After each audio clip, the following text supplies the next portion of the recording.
There's a Washington Redskin you are going to want to pick up. If you watched Monday's Huddle, you will know who we're talking about. Welcome to Fantasy Football, brought to you by Norton, because every click matters.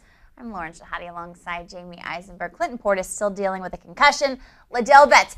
Dave Richard was like on a Ladell Betts bandwagon yesterday. He said his name about 10 times. He loves Ladell Betts. That's right. Do you? I do. I think you got to add Ladell Betts. I don't think you should drop somebody of significance for him because, listen, Clinton Portis is not ruled out for the rest of the season, but he's probably going to miss Week 10 against the Denver Broncos dealing with this concussion. Coach Jim Zorn, if he's still the coach, said that he is doubtful, so that's probably going to mean that Betts gets to start. You saw what Betts did against the Falcons. That was good production. You can make a case that based on his production in limited time, might be the best performance by a running back for the Redskins this season so far. But if you're talking about Clinton Portis, he's the better running back, and he wasn't getting the job done behind this offensive line, which is dealing with injuries, no Chris Samuel, poor quarterback play with the way Jason Campbell has looked. But we all saw that Monday night game against the Pittsburgh Steelers. The Denver Broncos struggled to stop the run. Ladell Betts in 2006, when Portis broke his hand in November of that season, he came on and had a very, very solid finish. And I think you could talk about Betts playing well in a limited spurt. I just don't think you should drop somebody thinking that Betts is going to be like 2006 again. So don't make a big ad drop, but definitely if you have the roster space, he's somebody to pick up. I'm going to try and add him in most of my leagues. Let's say he's not available. Who do you go to? Because there's no Larry Johnson, so Jamaal Charles is one of the guys you're looking to, but his numbers aren't that solid. No, his numbers aren't that solid, but you're talking about a matchup against the Raiders in Week 10, and that's why we like Jamaal Charles and also Colby Smith, because we think it's going to be a shared situation now that Larry Johnson is gone. Good riddance, and I think you'll see Charles and Colby Smith step up and have the opportunity to make some plays.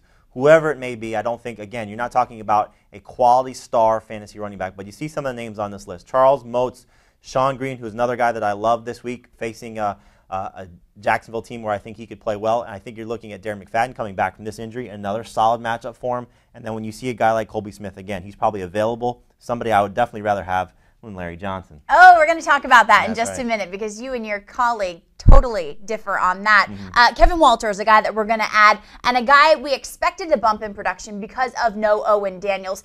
How does he do moving forward, Jamey? Well, I think you got to look back before you move forward, because you look at what happened last year when Daniels was more of the third option and Walter was really the number 2 guy. That's really what we're hoping for is going to happen with Kevin Walter again. He had a very solid game against Indianapolis, which we sort of expected, but we didn't expect him to be great, which is why we didn't say he was a start wide receiver. But you're looking at Kevin Walter going forward.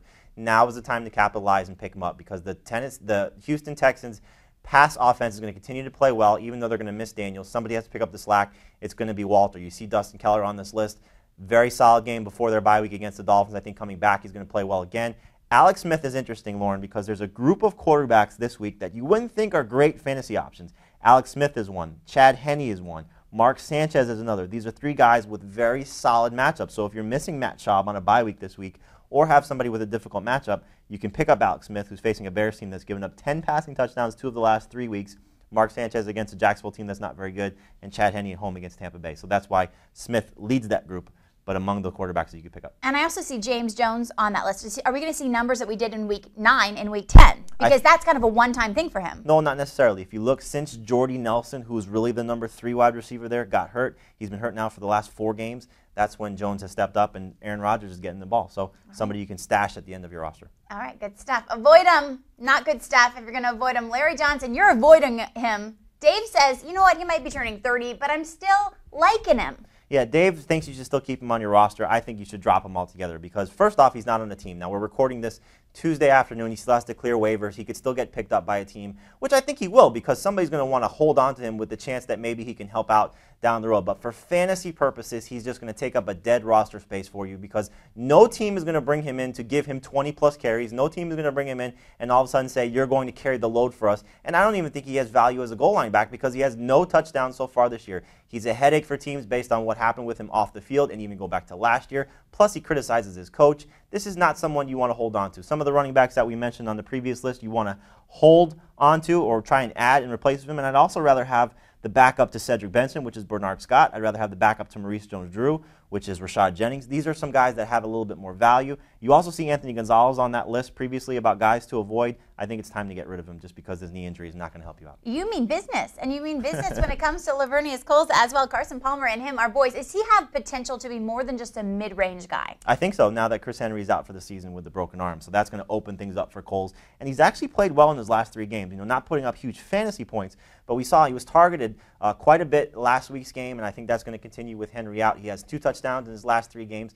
He's starting to get going a little bit. It was a tough development for him early in the season, trying to make the transition from the Jets to the Bengals, and they really did have a lot of guys there. When you talk about Ocho Cinco, you talk about Andre Caldwell and the way he played, and then Henry and now Coles. And I think Coles is somebody, if this continues, you could probably still get him in a week or 2, see how he does this week against Pittsburgh, and then go out and add him. Robert Meacham, somebody that if Lance Moore is hurt, I think Meacham's value will rise. I added him. Very smart move on your part. And then Brandon Pettigrew, this is the first time since week 4 we saw all the Lions stars healthy with Matthew Stafford, Calvin Johnson, and Kevin Smith, and Pettigrew had a good game last week. His previous best game was that week 4 game against Chicago, so we'll see if Pettigrew can get going as a tight end maybe to keep in mind. And Josh Freeman on this list. Isn't he like 21 years old? Josh Freeman is a young player, has a good matchup this week. He's sort of well just below the previous quarterbacks we mentioned when we talked about Alex Smith.